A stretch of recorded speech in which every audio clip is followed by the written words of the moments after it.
Baykar General Manager Haluk Bayraktar announced that the delivery of Bayraktar TB2 to Poland has been completed.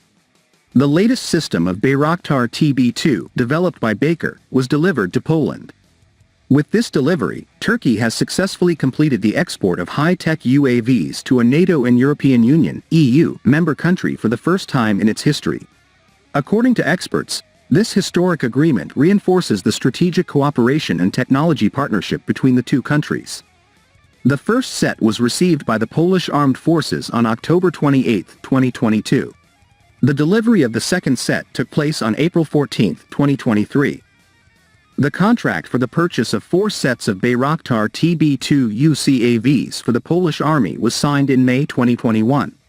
The contract includes 4 Bayraktar TB2 sets in 2022 to 2024, ground control stations, SAR radars, Leonardo Osprey 30 with AESA active electronic scanning antenna, simulators, training and logistics package and spare parts package. The final system of Bayraktar TB2 was delivered to Poland on May 16, 2024. Baykar General Manager Haluk Bayraktar made the following statements in his post on X regarding the issue.